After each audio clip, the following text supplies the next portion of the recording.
Cagliari 0, Inter 2, seconda vittoria su 2 partite di campionato. L'Inter insieme a Milan, Napoli e Verona è in vetta alla classifica a punteggio pieno.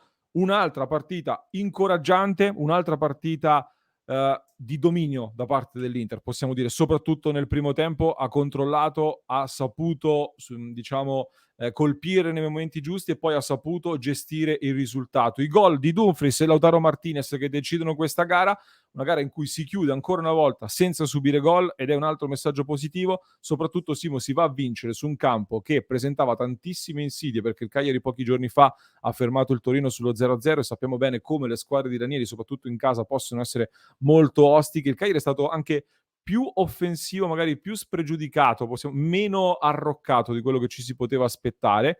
Hanno provato a giocarsela, è venuto fuori il maggior tasso tecnico sicuramente e qualitativo da parte dell'Inter, che ha vinto meritatamente. Oggi ha dato un'altra dimostrazione di forza interessante, con tante note positive, qualcosina che si può ancora migliorare, adesso lo analizziamo insieme.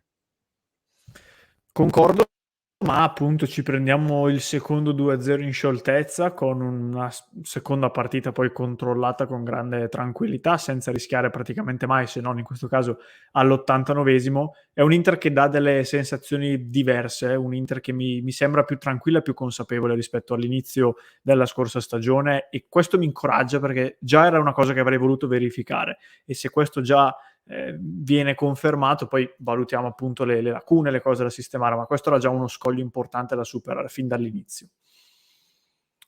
Sono d'accordo, Simo. Se vuoi darci, prima di entrare dentro l'analisi, anche un po' un riepilogo delle azioni di un Inter che vince e ci ha fatto vedere in alcuni momenti un po' tutto, nel senso, alla fine stavamo dicendo non sappiamo dare un voto a Sommer perché non è stato mai impegnato, e invece anche Sommer poi è stato protagonista con una grandissima parata nel finale.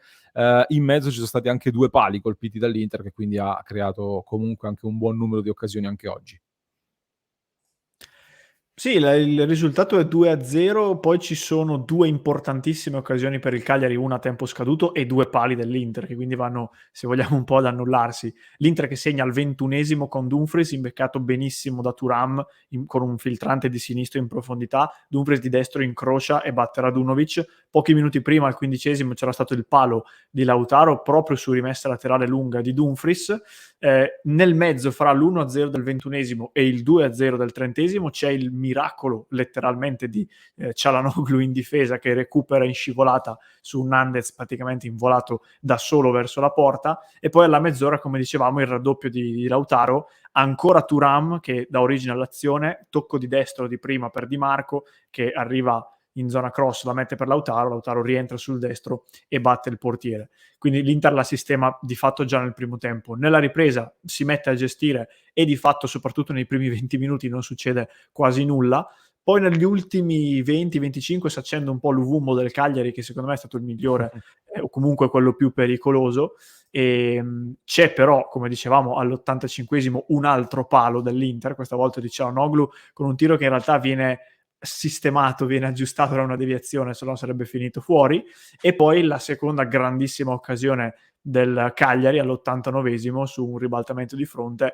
Azzi si trova di fatto a tu per tu con Sommer, che è molto reattivo, la sua dote migliore, scende velocemente sulla sua sinistra e blocca il tiro, e quindi poi la partita finisce con una gestione abbastanza serena dell'Inter, ecco. Io, Simo, sulla gara entriamo dentro l'analisi anche un po' più tattica di quello che abbiamo visto. Ti butto lì un po' di spot a caldo, visto che la partita è appena terminata. Gli appunti che mi sono preso. È stata una partita che è iniziata subito a dei ritmi alti, e come sottolineavi anche tu, il Cagliari è stato anche coraggioso nel tentativo di giocarsela.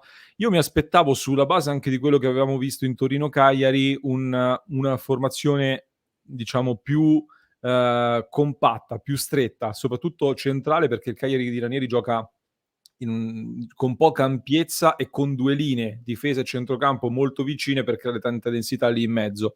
Inzaghi secondo me oggi ha fatto una cosa molto interessante dal punto di vista tattico, lo sottolineavo in live: superata una certa soglia, una certa altezza del campo, si innescava sempre costantemente una triangolazione molto rapida, tutta di prima, tra braccetto, quindi bastoni, soprattutto Mkhitaryan Di Marco, oppure Di Marco, Mkhitaryan e Thuram che è venuto molto a dialogare in mezzo. Comunque si creava sempre questa sorta di triangolo che secondo me è stato studiato proprio nell'ottica di poter stanare un pochino la difesa del Cagliari, perché altrimenti cercare di arrivare fino all'area di rigore con una serie di passaggi, con il tipico gioco anche che abbiamo visto molto anche l'anno scorso, che contro queste squadre qui, tra virgolette, chiamiamole piccole, comunque che fanno molta fase difensiva, diventavi un po' sterile ad un certo punto. Invece secondo me oggi è molto interessante questa trama, la combinazione braccetto-mezzala e esterno ha sempre funzionato molto bene nell'Inter, anche negli altri anni. Oggi questa cosa mi è sembrata ancora più estremizzata, lo si è fatto anche a destra, un pochino meno, perché molto di più è stata la sinistra a costruire in questo senso qua, e sulla destra invece ho visto un pochino di più giocare alla ricerca poi del cambio campo, cioè si cercava sulla destra di attirare il movimento del Cagliari per poi cambiare campo ed allargare di là, perché poi era la corsia di sinistra che doveva garantirti i cross, i rifornimenti e le giocate un po' più qualitative, anche se in realtà poi il gol arriva da destra, da Thuram, che serve l'assist dentro per Dumfries dentro l'area di rigore, e quindi nasce in quel modo là.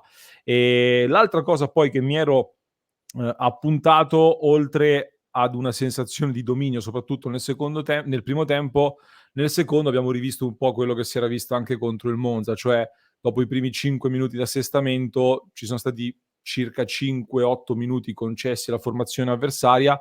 Inzaghi non si fa prendere dal panico, la squadra comunque non subisce cose particolarmente preoccupanti e quindi i cambi vengono gestiti con un po' di tempo in più. Ho letto tante critiche sul fatto perché non cambia, perché non sostituisce qualcuno, eccetera.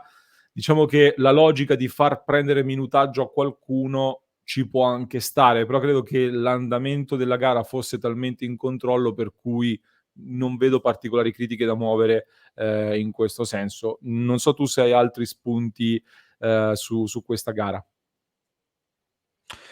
No, beh, alla fine il discorso della fascia sinistra è vero e è uno dei punti di continuità delle varie Inter di Inzaghi, perché poi sulla sinistra hai Bastoni, Mkhitaryan, Di Marco, poi scegli uno a caso fra Lautaro e Thuram, sono entrambi di grande qualità, sulla destra hai Darmian, soprattutto Dumfries che magari fa un po' più di fatica, quindi oggi ancora di più si è visto forse, però è un punto di continuità. Il punto di crescita che invece volevamo vedere è proprio quello che dicevi riferito al secondo tempo, quindi una capacità migliore di gestire, di non apparire come una squadra che fa fatica a gestire, non è a suo agio a farlo, cosa che secondo me negli anni scorsi spesso è successa. L'Inter di quest'anno si sono giocate solo 2 partite contro 2 avversari modesti, però ho visto in entrambe le volte un Inter che gestisce con serenità, con lucidità,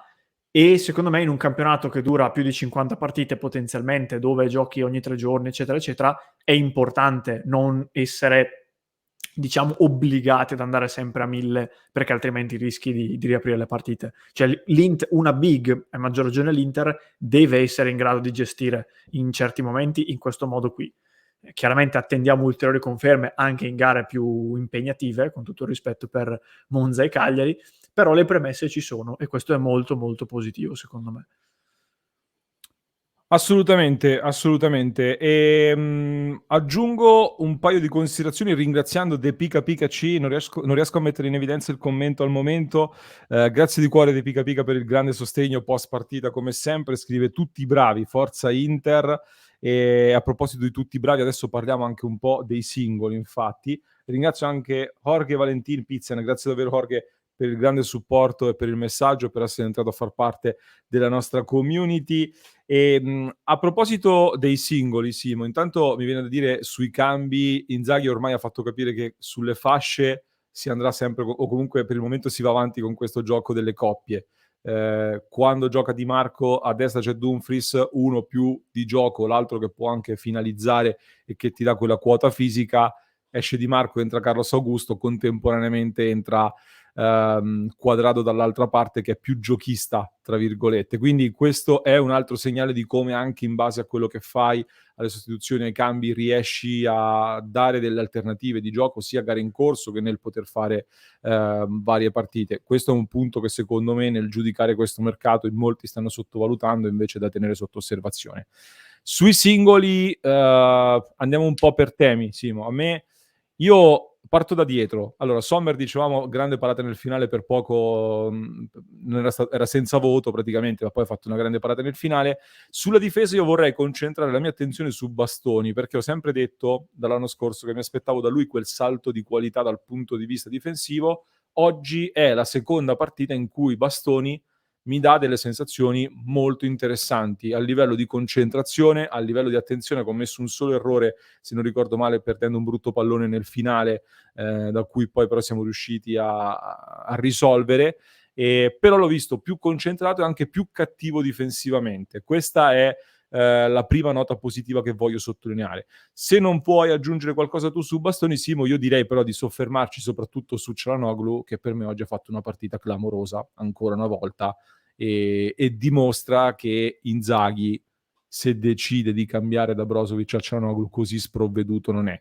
Però voglio dare anche tanti meriti a Çalhanoğlu, che si vede che ha lavorato su determinati fondamentali, soprattutto sull'intensità della copertura di quella zona lì, soprattutto anche sulla concentrazione, anche nel dare più equilibrio difensivo. Oggi c'ha la prestazione, si sarebbe meritato anche il gol, perché è stato forse il migliore in campo, non lo so, comunque al top davvero. Eh sì, e poi come dicevamo anche in cronaca, io continuo ad essere di questa idea, il miglior Çalhanoğlu è quello che alza il livello in difesa, ed è secondo me è un grande complimento che si fa ad un ragazzo che nasce di fatto trequartista puro, che calcia bene in porta, che cerca il gol, e che pian pianino è arretrato fino a diventare un regista che è molto bravo in attacco, ma che è diventato veramente un uomo in più anche in difesa. E io invito chi non l'avesse visto a riguardarsi il recupero che fa oggi, appunto, al minuto mi pare 25-23, perché è una roba clamorosa come lettura di uno che, ripeto, nasce trequartista, e quindi questa è una grandissima giocata. Poi c'è un altro che secondo me ha fatto molto bene, ma penso che ci saresti arrivato. Dillo. Marcus Thuram, che rimane un po' così, non l'incognita, però rimane un po' l'equivoco secondo qualcuno che anche legittimamente dice cavolo, abbiamo una punta che non tira. Io continuo a dire, a parte che arriverà secondo me il momento in cui tirerà, ma in questo momento quello che serve all'Inter è quello che fa in campo Marcus Thuram, ed è un giocatore che pulisce benissimo ogni pallone, tecnica secondo me sopraffina. Oggi in cronaca dicevo, se tu gli lanci una lavatrice lui te la stoppa ugualmente, come se fosse un pallone normale.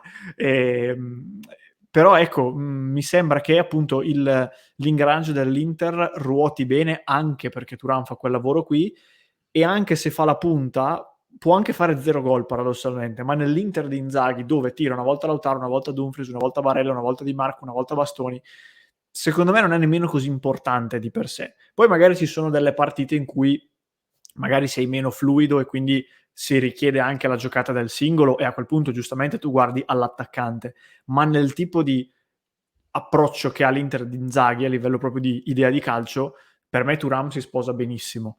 E in un Inter che poi tra l'altro aggiunge Frattesi che ha in dote dei gol, Quadrado e Augusto che hanno in dote dei gol, questo qua è un ragazzo che magari farà un po' meno gol di quanti ne avrebbe fatti Lukaku, magari ne farà fare un po' di più. Vediamo, però a me oggi è piaciuto tanto. Ma anche perché, Simo, io ti dico, adesso non ha ancora parlato Inzaghi nel momento in cui sta registrando, sono curioso di sentire Inzaghi cosa dirà. Per me Inzaghi oggi è contento della prestazione di Thuram, perché Sì. Thuram intanto propizia, anzi fa l'assist per Dumfries, poi nel gioco di prima crea gli spazi, crea quel tipo di gioco che contribuisce poi anche al secondo gol. Ti genera delle situazioni che per me, per quello che chiede Inzaghi, è contento, soprattutto perché io, come dicevo, oggi sinceramente temevo che potesse non essere la sua partita, perché contro una squadra molto chiusa, con tanta densità, eccetera, temevo che potesse ritrovarsi un pochino ingabbiato. Invece Inzaghi ha strutturato la partita proprio nell'ottica di, con i movimenti, attrarre fuori e favorire gli inserimenti, ed in questo modo infatti sono arrivati entrambi i gol con protagonista Thuram. Dall'altro lato la prima punta è Lautaro, e anche oggi Lautaro fa un altro passettino in avanti come tipologia di partita, perché praticamente tocca 3 palloni buoni per tirare in porta, uno è un gol, uno colpisce un palo e su un altro lo stesso ci va abbastanza vicino. Cioè Lautaro in queste prime 2 partite ha fatto quel passettino, o almeno in 2 partite è stato più cinico di quello che molto spesso gli viene criticato. Quindi può essere anche in quest'ottica il ruolo di Thuram, cioè rendere ancor più finalizzatore proprio Lautaro Martinez, ma ne parleremo magari nelle pagelle a parte in maniera più approfondita. Simo, non so se hai qualcosa tu da aggiungere in questa clip, altrimenti la chiudiamo qui. Poi le pagelle le facciamo nella prossima. Chiudiamo. Chiudiamo qui allora la nostra valutazione di questo Cagliari Inter 0-2. Ci sarà tempo ovviamente per migliorare ancora alcune cose. Ecco, una cosa che si può migliorare secondo me, come dicevo, molto spesso questo gioco anche di combinazioni con triangoli, eccetera, ci porta a creare dei potenziali pericoli senza però sfociare in veri e propri pericoli alla porta avversaria. Secondo me possiamo alzare un pochino il tasso di pericolosità migliorando alcune scelte individuali, tipo Di Marco che secondo me qualcosina di troppo oggi ha sbagliato nell'ultimo passaggio, nell'ultimo cross, e anche in alcune situazioni in cui siamo ancora molto altruisti, molto barocchi anche nei passaggi, colpi di tacco in area di rigore, qualcuno che dice ok, punto, bisogna tirare in porta, bisogna sfondare la rete, ogni tanto ce lo vorrebbe, e forse Arnautovic è stato preso anche in quest'ottica qua e lo vedremo nelle prossime giornate. Test alla Fiorentina adesso sarà un test molto molto importante, prima però c'è da chiudere il mercato e i sorteggi di Champions il 31 agosto, quindi iscrizione al canale per non perdervi neanche uno dei nostri aggiornamenti di tutte le notizie, e lasciate anche un mi piace, mi raccomando, vi aspettiamo nel club di Passione Inter su www.passioneinter.club.